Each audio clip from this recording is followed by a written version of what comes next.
Bienvenue à toutes et à tous. Dans ce nouveau numéro, nous allons éplucher avec soin les pages d'un livre qui colle furieusement avec l'ère du temps au Togo. Cet essai de 194 pages, dénommé « 55 ans de vie constitutionnelle au Togo », tombe à pic dans un pays où le débat sur la question des réformes connaît une vive effervescence. Les positions iconoclastes défendues par l'auteur, notamment sur la sacro-sainte Constitution de 92 ou sur l'évolution vers une 5e République, enflamment passions et polémiques. Faut-il condamner l'auteur et son livre sur le bûcher médiatique dressé par une certaine presse et un pan de la classe politique, ou au contraire, faut-il lire cet essai comme une décapante contribution à un débat trop souvent passionné? En tout cas, il faut lire, relire et discuter les thèses de l'auteur. Pour voir plus clair, dans ce débat hautement sensible qui tire souvent sur un combat virulent, Décryptage reçoit Mohamed Madi Diabakate. Il est juriste spécialisé dans les affaires politiques, paix et sécurité, président du CGDPC, Centre pour la gouvernance démocratique et la prévention des crises. Merci à vous, cher Mohamed Madi Diabakate. Vous êtes invité pour la seconde fois à Décryptage. Vous étiez là pour votre précédent ouvrage, le deuxième, je crois. Celui-ci est le troisième. Effectivement. Alors, on va dire que pour ce essai, vous avez trempé votre plume dans du vitriol. Vous n'êtes pas allé de main molle, vous vous êtes attaqué à une des vaches sacrées de la République. La Constitution de 92, celle qui est célébrée, acclamée par tous, en tout cas dans une large partie de l'opposition togolaise. Tout le monde appelle de ses voeux le retour de ce texte. Alors, est-ce que vous êtes surpris, après avoir violenté notre mère Constitution, des polémiques et des articles un peu au vitriol qui sont écrits contre vous? Alors, Radio, une fois de plus, merci de m'accueillir dans votre émission pour décrypter ensemble ce nouvel ouvrage que j'ai publié. Je précise que l'ouvrage est sorti depuis le 26 avril, mais la cérémonie de dédicace a eu lieu le 2 juillet passé, et ce qui l'a mis un peu dans le feu de l'actualité. Alors, surpris, je dirais non. Vous savez, quand vous commencez, nous avons tous notre façon de contribuer au développement et à l'émergence de notre pays. Et moi, j'ai pris comme choix ma plume, écrire, penser, anticiper certains problèmes auxquels le Togo est confronté et regarder plus loin et regarder au-delà des intérêts immédiats des différents protagonistes. Alors, je ne suis pas surpris de certains commentaires et je me dis toujours une chose. À chaque fois que vous écrivez, que ce soit un document scolaire, que ce soit un document académique ou bien une déclaration publique, tous les propos que vous tenez, vous devez les tenir en tenant compte de l'histoire et non en cherchant à plaire à X ou à Y. Alors, vous ne vous êtes pas senti blessé par les attaques d'un certain Atakpama, par exemple, un responsable politique du Parti des Togolais, qui vous a accusé de machiavélisme, il vous a traité de tous les noms. Il a écrit dans un article relayé massivement sur les réseaux que vous pensez plus intelligent que tout le monde et vous invite à l'authenticité. Qu'est-ce que vous lui répondez à lui, par exemple? Avant de lui répondre, j'aimerais quand même clarifier une certaine lanterne. Vous savez, quand on parle de Machiavel, les gens voient toujours le négatif. Les gens voient Machiavel en négatif. Et c'est normal. Tant que vous n'avez jamais lu Machiavel, vous verrez Machiavel comme un négatif. Parce que la politique, d'abord, c'est la conquête, une partie politique. Il est créé pour conquérir et exercer le pouvoir politique. Le travail de Machiavel a été très simple. C'est celui de montrer au prince, entre guillemets, parce que c'était à son époque, comment est-ce qu'il peut exercer son pouvoir politique et aller vers la vision qu'il s'est donnée ou bien la vision qui a conduit à son arrivée. Donc, quand on n'a pas lu Machiavel, on le prend pour le négatif. Mais quand on lit Machiavel, on sait que Machiavel ne fait que dire certaines vérités ou bien certaines idées que les gens cachent le plus souvent. Maintenant, je suis désolé, c'est très triste qu'aujourd'hui, au niveau de la classe politique, les gens n'aient pas encore compris que nous devons faire un débat d'idées et non un débat de personnes. Et cette réaction, je la considère plus comme un débat de personnes parce que le monsieur ne s'est pas donné la peine de me lire à fond. Il a sur certains éléments, ça c'est du sensationnel. Et c'est le propre des politiques. Et en tant que, dans la posture où je me trouve aujourd'hui, je pense qu'il est dans son rôle et si ça lui plaît, il peut continuer dedans. Petite parenthèse sur Machiavel, je pense que dans les écoles de sciences politiques, on nous enseigne que Machiavel, c'est plutôt la réelle politique, contrairement par exemple à la figure de Platon, qui lui est un idéaliste. C'est-à-dire qu'il faut pouvoir concilier la théorie et la pratique, l'idéal et le réel. Voilà. Je pense que c'est très important de préciser ça aussi. Parce que vous avez lu Machiavel, parce que vous avez mieux compris. Je pense que, mais sur le commun des mortels, quand on dit Machiavel, on dit ça, c'est un danger. Alors, l'une des critiques qui est formulée contre vous également, c'est de faire, d'une certaine manière, le jeu du pouvoir. C'est-à-dire que quand vous vous attaquez à cette constitution de 92, par exemple, que toute l'opposition revendique, dont l'opposition appelle vivement le retour, c'est-à-dire notamment sur les points les plus saillants, la limitation du nombre de mandats ou les scrutins présidentiels à 2 tours. Est-ce que vous n'avez pas l'impression de faire le jeu du régime en place? Je ne savais pas que la constitution de 92 était le monopole de l'opposition. Pour moi, c'est la constitution du Togo. Et à partir de ce moment, c'est la constitution de tous les Togolais. Ça, c'est le principe de base. Et tous les Togolais sont appelés à défendre cette constitution au même titre. Mais si, bon, aujourd'hui, d'autres trouvent que la constitution, sa défense leur revient plus, ça veut dire justement qu'il y a d'autres qui se sentent lésés par rapport à cette constitution. Mais moi, mon intervention ou bien mes écrits n'ont rien à voir avec qui se sent lésé ou bien à qui cette constitution profite. Mais mon écrit a plutôt consisté à décortiquer cette constitution, ainsi que les 3 premières constitutions, pour arriver à des analyses, à des constats purement scientifiques, pas pour plaire à une obédience politique.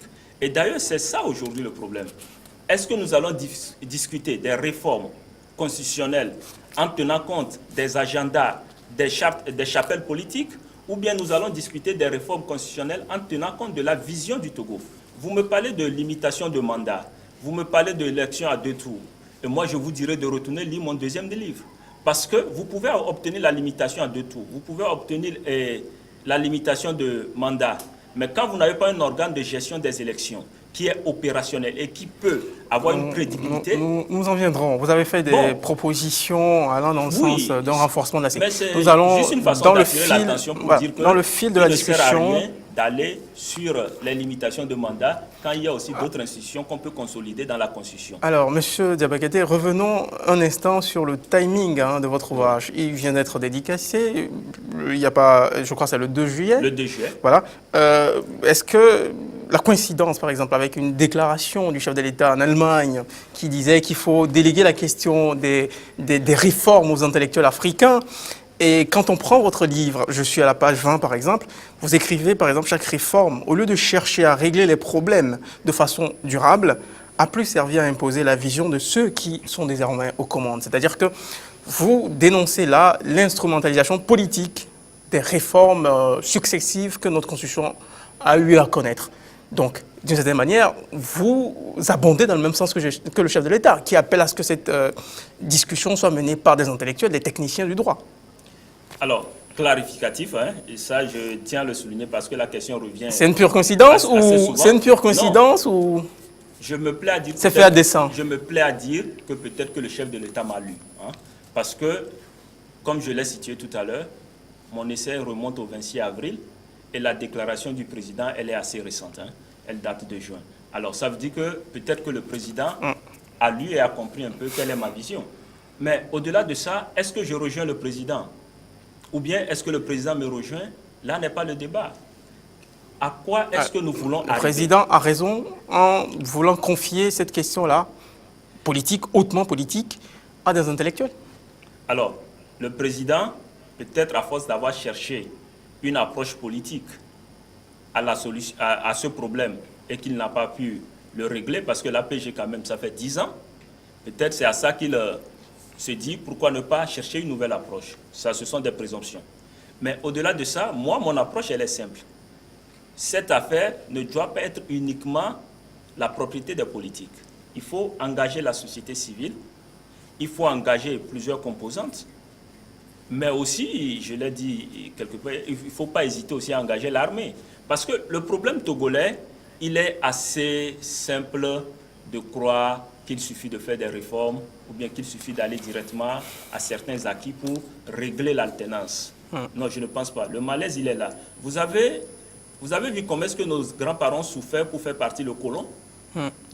Alors, imaginez des gens qui ont fait plus de temps au pouvoir que le colon. Parce que quand vous allez faire la somme, vous verrez que les Allemands ont fait de 1884 à 1914. Et les Français ont fait de 1900, à la fin de la guerre, disons, 1918 à 1960. Mais vous prenez, on a en place un système qui a commencé depuis 1963 et qui est là jusqu'à ce jour. Ça veut dire qu'en termes de durée, même ce système a plus duré que la colonisation. Alors, ce n'est pas une réforme directe ou chose qui va la faire partir. Mais quand même, nous sommes conscients qu'il y a plusieurs choses qui doivent aider ces réformes à devenir opérationnelles. Et il faut penser, il faut y penser quand on veut rédiger une nouvelle constitution. Il ne faut pas sauter une nouvelle fois de plus, pieds joints. Parce que quand vous me dites, retournons directement à la constitution de 92. La constitution de 92 a été votée et Yadema a été élu, alors que tout le monde s'attendait, après le label de la constitution de 92, de ne pas revoir Yadema à son poste. À l'époque, la question de la rétroactivité ou aucune tentative velléité d'empêcher le président. Personne d'ailleurs n'avait parlé de rétroactivité à l'époque. Le président en place de se présenter voilà. N'a été recensé. Donc du coup, ça a facilité son élection. Et puis il y avait un contexte politique particulier également à cette époque. Oui, le contexte particulier garantissait même le non-retour de Yadema s'il fallait vraiment tenir compte du contexte qui a prévalu à l'époque. Par ailleurs, quand vous voyez 98%, comme le disent, la Constitution a été adoptée à 98%. 14 octobre 92. Voilà. Est-ce que ces 98% relèvent de l'opposition seule? Je ne pense pas. C'est en réponse à ceux qui prennent la Constitution de 92 comme sacro-saint. Mais c'est justement les talons de référence, c'est cette constitution. Vous avez dit 98% de Togolais ont voté le 14 octobre 92 en faveur des Togolais de toute obédience politique. 98% de Togolais ont voté un document compilé en bloc à 98%. Vous savez, s'il fallait revoir comment on le fait, un vote article par article et autres, je pense que cette constitution, on serait toujours en train de l'amender, le référendum n'aurait pas lieu jusqu'à ce jour.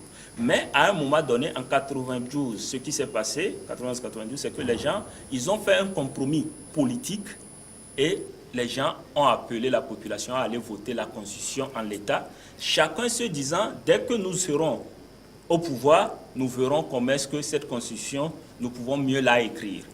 Alors, on a déjà fait cette erreur en 80 lors de la transition. Aujourd'hui, on veut rentrer encore dans cette même logique, disent, faisons ça, après, quand on sera au pouvoir, ou bien quand on aura le pouvoir, on va la réécrire.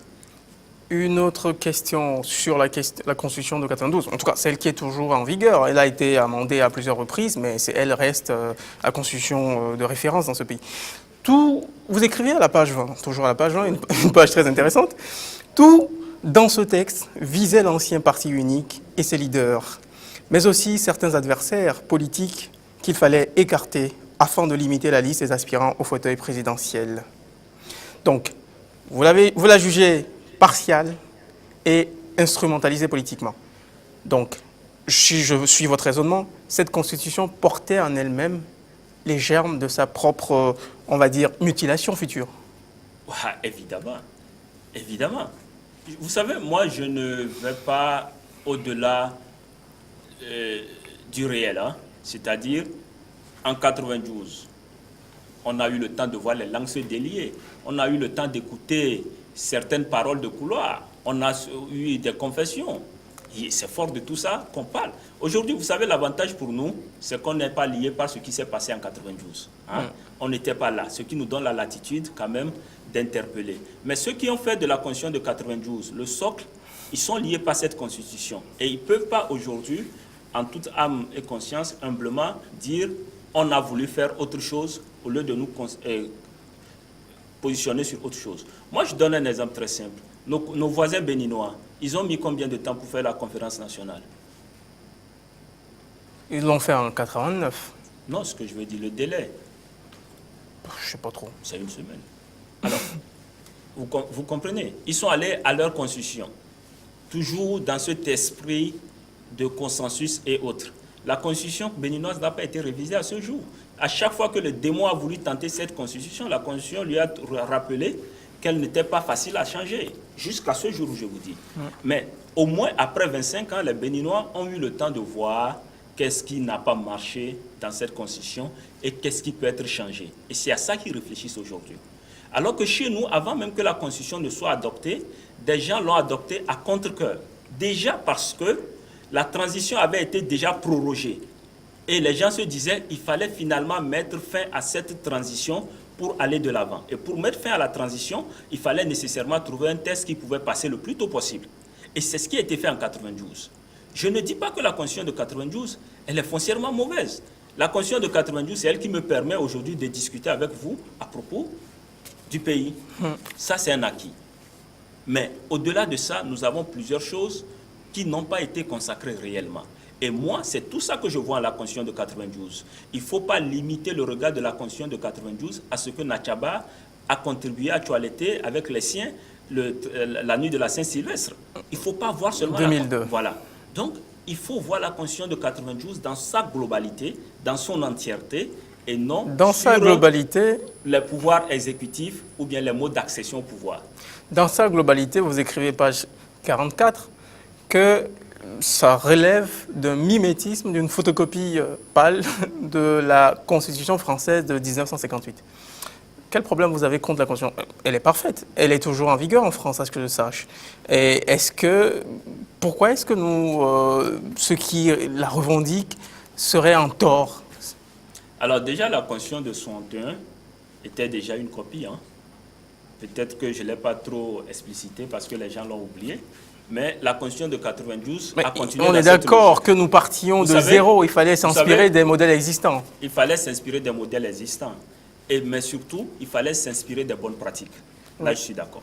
Maintenant, par rapport à nos réalités et autres. En revanche, il faut préciser que la Constitution de 82, de 80 était plus inspirée des régimes soviétiques. Non, la Constitution de 80... ou du régime de la Chine populaire que des modèles démocratiques de l'époque. Vous savez, je dis la Constitution de 80 s'est inspirée de ce qui avait pignon sur rue à l'époque, mais surtout, je l'appelle la Constitution de l'hérésie, parce que c'était vraiment une hérésie. Donc voilà, est-ce que vous comprenez que pour sortir de l'hérésie, il fallait prendre un modèle fort, qui est le modèle de la 5e République française, la Constitution de 58. Et cette Constitution-là, elle a été transposée dans nos textes ici, et vous comprenez les nostalgiques qui voudraient que les dispositions fondamentales de ce texte-là soient restaurées aujourd'hui. Rajol, que les dispositions soient restaurées, c'est ce que nous voulons tous. Mais ce n'est pas le moment de dire restaurons et on verra le reste après. Une restauration, quand vous prenez une œuvre pour la restaurer, vous la restaurez entièrement. Vous ne restaurez pas seulement les parties qui ont été détruites présentement, vous restaurez toutes les parties qui ont été affectées. Mais à partir du moment où vous restaurez juste une partie, ça veut dire que vous déboursez après encore pour restaurer une autre partie, ou bien vous fragilisez l'œuvre en elle-même. Donc quand vous voulez restaurer, restaurez une fois pour de bon. Ce n'est pas la peine de faire des allers-retours pour restaurer. Restaurons une fois pour de bon. J'insiste sur une chose, l'accord politique global a toujours sa valeur. Mais comme on l'a dit, c'est un accord politique. Et il a été conclu justement parce qu'au lendemain du décès de Gnassingbé Eyadema, les gens n'ont pas pu régler cette transition. L'accession au pouvoir a été bloquée par des verrouillages, des artifices. Et au passage, qu'on dit Charles Debache, dont on dit Charles Debache est responsable. Mais ce que nous disons aujourd'hui, l'accord politique est venu régler ces dérapages qui ont eu lieu en 2005 et peut-être dans une certaine mesure en 2002.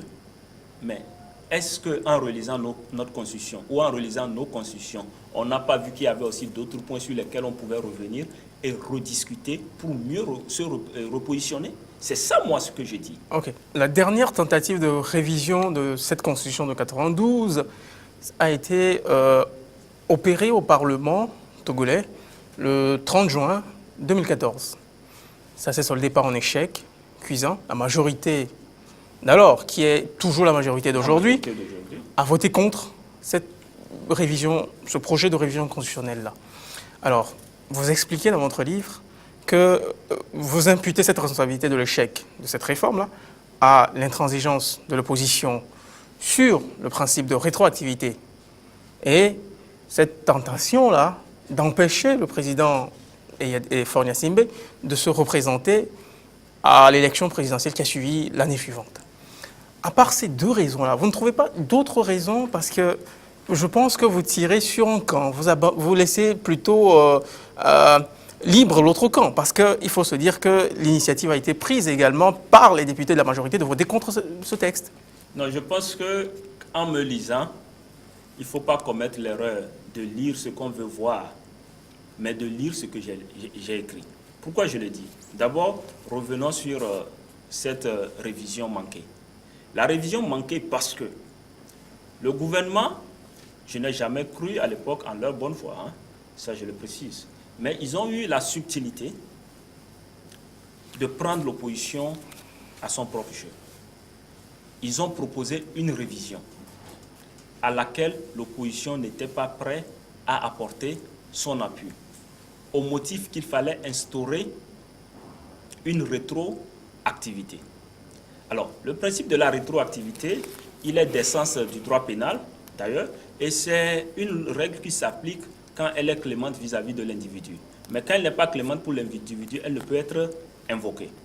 Alors, si je la transpose même dans les sciences politiques aujourd'hui, quand vous voulez imposer une règle qui écarte quelqu'un, ça veut dire qu'il y a problème. Ça, c'est la première chose. La deuxième chose, ça veut dire que lorsqu'on a voulu réviser la Constitution en 2014, on ne s'est pas focalisé sur l'institution président de la République, mais on s'est focalisé sur l'individu. À partir de ce moment, on est en train de rééditer 92, parce qu'on s'attaque à un individu au lieu de créer un test général et impersonnel. C'est ça le problème que je suis là. Et la majorité aussi, prétextant de cette hostilité de l'opposition, voulant revoir les choses, en faisant venir la pseudo-rétroactivité, a fait blocus. Alors pour ça, je dis l'opposition est responsable.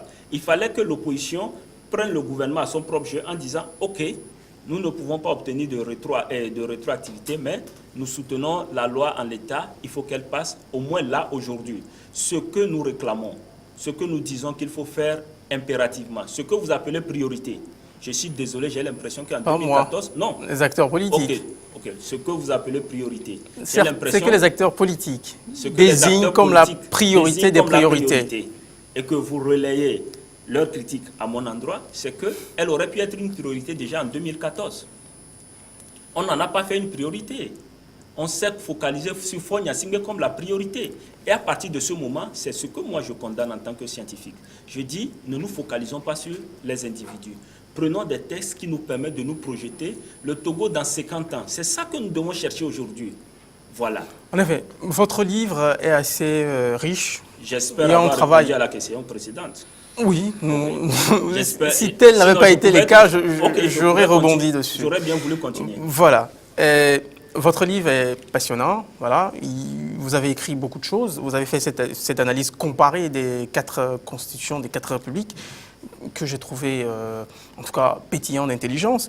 Dans les chapitres 1, 2, 3 et 4, vous développez, vous faites une étude comparative des pouvoirs exécutifs dans les 4 républiques, d'abord des pouvoirs législatifs et des différentes institutions. Franchement, ça mérite le détour. Ensuite, vous avez démontré aussi avec des arguments que j'ai trouvé assez solides, cette confusion sur la nature du régime politique togolais. C'est-à-dire que dans l'évolution politique du pays, nous avons expérimenté plusieurs types, plusieurs modèles, on va dire des modèles inconnus au régime d'ailleurs. Voilà. Aujourd'hui, c'est à se demander si nous sommes un régime politique bicéphale ou un régime politique monocéphale, présidentiel ou parlementaire, parce que tout n'est pas clair. Votre avis, votre point de vue d'expert de ces questions est requis. Non, je pense que 61, 63, 80, 92 nous ont proposé différents types de figures. En 61, on avait vraiment un régime de type présidentialiste, avec le président qui coordonnait tout le gouvernement. Sans chef de gouvernement. Sans chef de gouvernement. En 63, on a eu un régime présidentiel fort dans la mesure où il y avait un président et son vice-président et maintenant le gouvernement. Mais très vite, 2 ans plus tard, le vice-président a été envoyé aux oubliettes parce que, comme on le dit, il n'y a pas de capitaine à bord d'un bateau. Alors, 80, on est toujours rentré dans cette même logique du présidentialisme. Et ici, fait surprenant et déplorable, c'est qu'à l'époque, même pour être candidat à la présidentielle, il fallait avoir la bénédiction du comité central du RPT, parti unique d'alors, avant de pouvoir briguer même à la magistrature suprême. Alors, vous comprenez que c'est vraiment du cynisme. 92, on a essayé une transition. Très rapidement, on se dit, il nous faut un Premier ministre. Alors, il nous faut un Premier ministre, on fait une constitution où on n'arrive pas à dire réellement si on était dans un régime parlementaire ou dans un régime présidentiel. On donne au Premier ministre une posture de quelqu'un issu de la majorité au Parlement, mais on donne au chef de l'État la possibilité de dézinguer ce monsieur parce que le chef de l'État, on n'a pas su le cantonner dans son rôle réel. Donc, le texte a été écrit de sorte... Oui, mais certains vous retorqueront que c'est inspiré du modèle français. Non, inspiré du modèle français. Je pense que la cohabitation l'a vécu entre Jospin et Chirac. La cohabitation l'a vécu aussi chez nous entre Yadema et Edem Kodjo. On a vu un peu... Un peu moins. Plutôt Kofigo. Non, je dirais Yadema et Edem Kodjo. Vous comprenez? C'était pas une véritable cohabitation. C'était une cohabitation. Vous savez, Kodjo est devenu Premier ministre... Peut-être dans les premières semaines. Non, Kodjo est devenu Premier ministre et il est parti Premier ministre en se croyant toujours à la tête d'une majorité parlementaire qui n'avait rien à voir avec le chef de l'État. Sauf qu'il a été pris au jeu parce que le régime lui a rappelé que ta majorité parlementaire, elle émane de nous et non des tiens de l'opposition qui se sont désolidarisés vis-à-vis de toi. Ça, c'est un autre débat de l'époque. Mais vous allez constater qu'à la première occasion où le régime a pu retrouver une majorité propre à l'Assemblée nationale, Kodjo a été remercié en bonne et due forme. Donc ça veut dire que déjà, le problème du Premier ministre, c'est un problème auquel il faut penser en révisant notre Constitution. Le problème du régime, c'est quelque chose auquel il faut penser en révisant notre Constitution. C'est fondamental. Et quand vous le voyez, vous comprenez que réviser une Constitution, ça ne se limite pas à avoir 2 tours et à avoir, comment dit-on, une limitation de mandat. Il faut réfléchir au régime. Qu'est-ce que nous voulons? Et aujourd'hui, le monde, il est clair. On a 2 types de régimes. Soit c'est un régime présidentiel, soit c'est un régime parlementaire. Et puisqu'il faut faire les choses de façon le plus simple possible, il faut choisir entre parlementaire et présidentiel. Ce n'est pas la peine de se hasarder à parler de semi-présidentiel ou semi-parlementaire, au risque de rentrer encore dans une cohabitation confuse. D'accord. Comme aux États-Unis, nous avions en 1963, avec la Constitution de 1963, un vice-président. Accident de l'histoire, ou je ne sais pas, vous en parliez tout à l'heure. Pourquoi est-ce que ce modèle-là, par exemple, ne pourrait pas peut-être revenir dans ce pays? Parce qu'il y avait un souci d'équilibrisme à l'époque. Oui, un vice-président, je suis d'accord. Mais si en moins de 2 ans, le poste de vice-président a été supprimé par ceux qui étaient au pouvoir Nicolas Grunitzky, le président Nicolas Grunitzky. Ça veut dire que l'expérience n'a pas été concluante. Et ça doit plutôt nous servir aujourd'hui de repère lorsque nous chercherons à prendre un nouveau régime. Et tout à l'heure, vous avez parlé de cohabitation avec Kofigo. Je suis d'accord avec vous. C'est pourquoi je parle de régime parlementaire, moi. Et on aura le temps nous viendrons sur vos propositions. Mais ça permet une chose au moins. C'est que vous arrivez dans un régime où on a un Premier ministre investi d'un mandat réel. Quand vous écoutez un Premier ministre à la télé qui vous dit que sous la vision du chef de l'État, sous l'impulsion du chef de l'État, vous comprenez que ce n'est pas un Premier ministre. C'est le premier des ministres du chef de l'État. Bien sûr. Voilà, donc il faut clarifier les choses. Et à partir du moment où les choses sont clarifiées, on sait que ce que nous attendons de l'exécutif, on l'attend du président de la République et non de son premier parmi ses ministres qui est chargé de le mettre en œuvre. Une précision. Lequel de ces 4 régimes-là recueille votre assentiment, on va dire? Lequel de ces 4 régimes vous semble le moins mauvais? Alors, quelque part, j'ai dit, j'aurais préféré qu'on se contente de la Constitution de 1961. Je l'ai lu. Avec quelques amendements au fil du temps. Dans les premières pages. Voilà, et on aurait beaucoup gagné. Alors, pour moi, c'est ça. quand je vois tous ces régimes. On est d'accord. Comme aux Mais, États-Unis, ils ont voilà. gardé la constitution initiale, Et ensuite il y a eu des amendements, et voilà. Donc, j'aurais préféré, s'il fallait choisir entre les 4 actuels, c'est pourquoi je dis j'aurais préféré ça. Mais vous connaissez déjà mon choix, on y reviendra. Alors, vous exposez ensuite dans le livre, avec une certaine intelligence toujours, surenchère, voilà, d'une république à l'autre, sur des questions comme le mode d'élection du chef de l'État. Je vous ai trouvé très passionnant sur ce sujet, ou le mode de scrutin. Vous avez fait une étude comparée entre les différents régimes. Franchement, c'est intéressant. C'est-à-dire qu'on passe de 61 de pas critères contraignants du tout à 82 où c'est le bureau politique du parti unique qui décide, et à aujourd'hui, franchement, aujourd'hui il y a encore des contraintes qui sont par exemple la résidence qui a été introduite pour empêcher, ça a été introduite à dessein. À dessein, effectivement. Non, je pense que c'est d'ailleurs le côté où j'invite les gens à me lire le plus. Parce que comme je le dis, mon travail, c'est un travail pour situer les gens, pour faire comprendre à la classe politique, à la société civile et à tous les acteurs impliqués dans le processus des réformes que nous ne devons pas nous focaliser sur 92 en oubliant qu'on avait d'autres constitutions. On a déjà essayé d'autres choses, de voir qu'est-ce qu'est la différence essentielle, qu'est-ce qu'on peut apporter pour innover. C'est ça le challenge aujourd'hui. On a déjà de la matière. En 55 ans, nous avons déjà fait 4 républiques. Ça veut dire que nous avons essayé 4 constitutions. Alors, à partir de ce moment, on peut revoir dans ces approches, 4 approches, comment est-ce qu'on peut retirer une crème et avoir une pâte bien onctueuse qui peut prendre. Alors, faut-il basculer à une 5e république ou faut-il amender et faut-il réformer, refondre la constitution actuelle? Alors, ce sont là des idées que les gens me prêtent, que je suis adepte d'un basculement vers une 5e république. Qui ne serait pas forcément une mauvaise chose, si on pose clairement les bases de la négociation politique, en étant assez consensuel sur les orientations qu'il faut définir. Je suis d'accord avec vous. Mais moi, ce que j'ai dit, je crie cet essai en prélude à une probable révision de la Constitution ou carrément à un probable changement de Constitution. Et ça, je voulais le... Vous l'avez précisé, vous l'avez précisé. C'est un peu ça, moi, ma vision à moi. Mais maintenant, aujourd'hui, nous sommes d'accord sur une chose, c'est qu'il y a des choses à améliorer. Et la Constitution de 92, on n'a pas forcément besoin de la jeter parce qu'il y a en elle aussi des éléments qui sont devenus un acquis au fil du temps. Page 172, je vous lis. Oui.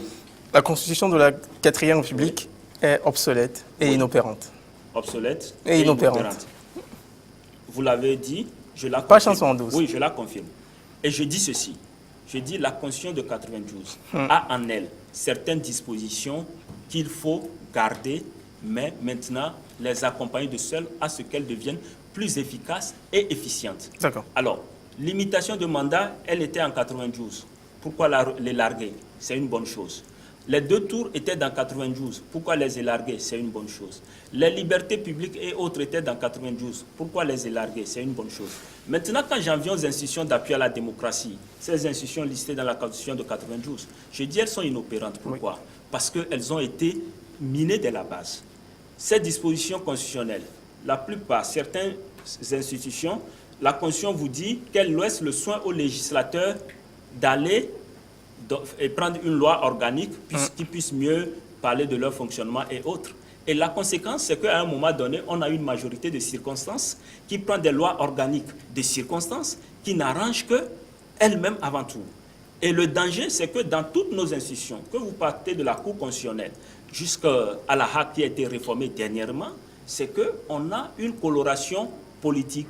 Les gens atterrissent dans ces institutions sous la base de la couleur à l'Assemblée nationale. C'est le climat de l'Assemblée nationale qu'on transcrit dans ces institutions. Et à partir du moment où vous voulez des institutions démocratiques, des institutions d'appui à la démocratie, vous ne pouvez pas vous hasarder à leur donner une couleur politique. Mais à la HAC, vous êtes journaliste, vous êtes mieux informé que moi, vous avez vu comment est-ce que les gars se sont querellés dernièrement, qu'on s'est entendu pour partager le gâteau de la HAC. Et je dis c'est dangereux que dans une démocratie, on tienne de tels propos. La HAC, ce n'est pas un gâteau à partager entre politiques. C'est un cadre où on envoie des journalistes compétents pour sauvegarder ce droit, pour entretenu sur 4 pouvoirs que vous représentez. Et à partir du moment où un monsieur atterrit là-bas, sous la présomption d'une couleur politique, ça veut dire même que tout ce qu'il fera de bon sera aperçu de manière politique. Et c'est dangereux. C'est tout cela qu'il faut revoir dans la Constitution de 92. Justement, dans le dernier chapitre de votre livre, vous énumérez des pistes, notamment l'encadrement du pouvoir politique. On n'a pas beaucoup de temps, on allait revenir sur tous ces aspects. La consécration de l'état de droit, la nécessité d'opter pour un régime parlementaire. Ce sujet, il est assez polémique. Je voudrais vous entendre préciser ce que vous entendez par ce régime parlementaire et est-ce que vous prenez en compte les risques liés à ce régime. En quoi lui serait meilleur que le régime semi-présidentiel ou présidentialiste, qui ne dit pas son nom, que nous avons actuellement? Okay. Il y a un concept que j'ai toujours appelé celui de la démocrature. C'est un concept aujourd'hui vulgarisé dans le langage courant. Alors, c'est comme ça que j'ai compris la Constitution de 92. On a pris des dispositions démocratiques, mais on ne s'est pas donné la peine de les enrichir. Et à un moment donné, on vous montre qu'on a eu un aspect démocratique, mais dans le fond, ce n'est pas ça. Donc, c'est qu'on préfère ne pas allier légalité et légitimité, mais on se focalise seulement sur la légalité. Alors, revenant à ces principes d'état de droit et autres que je rappelle, c'est dans le souci qu'on comprenne que ce que nous demandons au Togo, ce ne sont pas des textes, mais que ce sont des textes qui lient les gens. Et quand les gens, il y a des manquements à ces textes, qu'on puisse les interpeller. Sur toutes les 4 républiques, le président de la République, il est irresponsable. C'est aussi ça.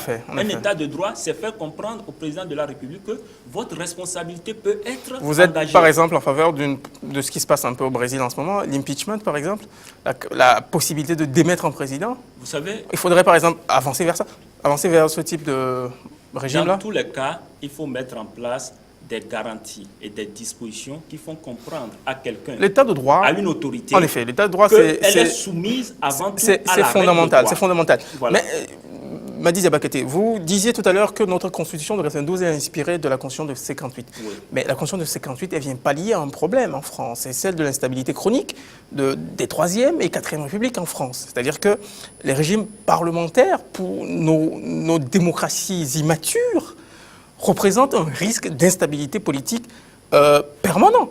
Allons plus loin. La Constitution de 58, elle découle de la Révolution de 1789. Oui, d'accord. Non, permettez-moi d'expliquer. Elle découle de la Révolution de 1789. Ça veut dire que les Français, lorsqu'ils rédigeaient leur Constitution après la Révolution, c'était les aspirations, les volontés, l'idéal qu'ils voulaient, c'est sur cela qu'ils se sont projetés.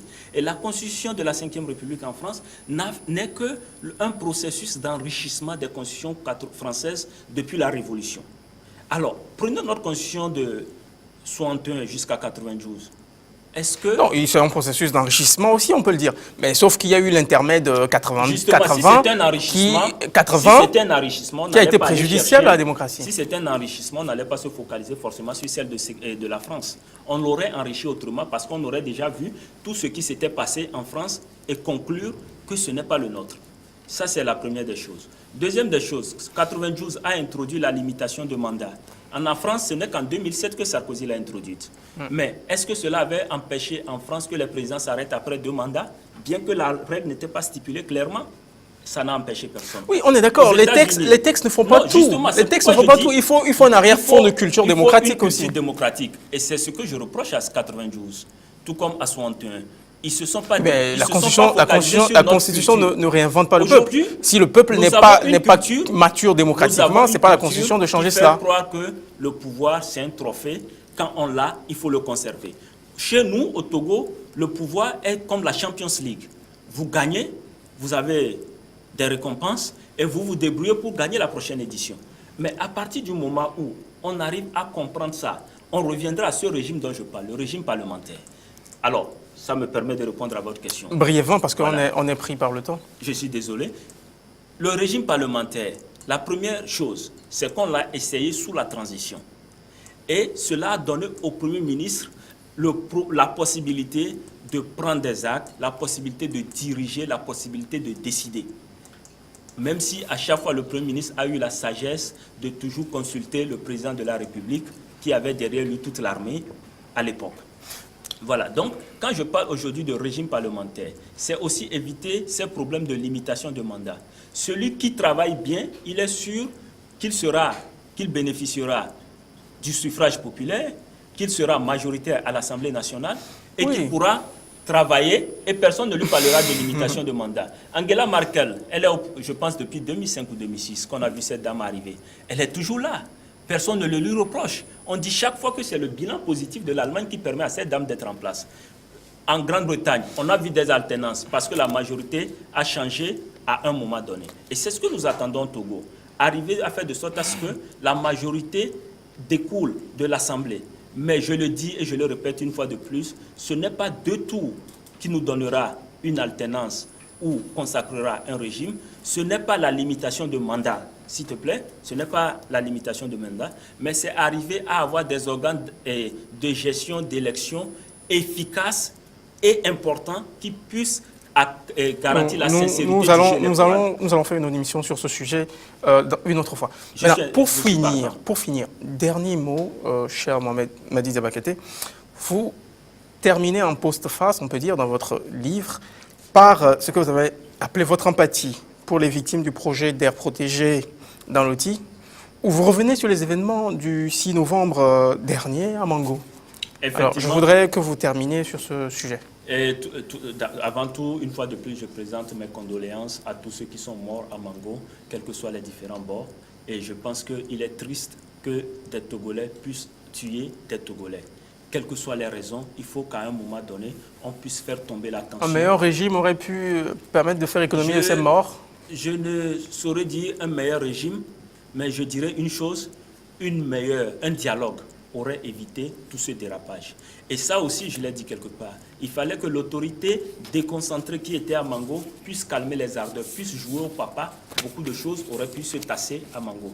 Donc, pour ma part, ce qui s'est passé à Mango peut se passer n'importe où au Togo. Donc, il faut dorénavant qu'on comprenne que les choses ont évolué et que les populations doivent être associées à tout processus les concernant en premier. Et c'est primordial. Merci à vous, cher Mohamed Madi Diabakate. C'est moi qui vous remercie. J'invite chaque Togolais à acquérir ce livre, à le lire et à se faire une opinion. 55 ans de vie constitutionnelle au Togo. L'auteur, c'est Mohamed Madi Diabakate. Il est juriste spécialisé dans les affaires politiques, paix et sécurité. Il est le président du CGDPC, Centre pour la gouvernance démocratique et la prévention des crises. C'est donc la fin de ce numéro de décryptage. Merci à vous qui nous avez suivis. À très bientôt pour un nouveau numéro. En même temps, restez en contact, suivez nos programmes, numéro d'info, c'est l'info en continu.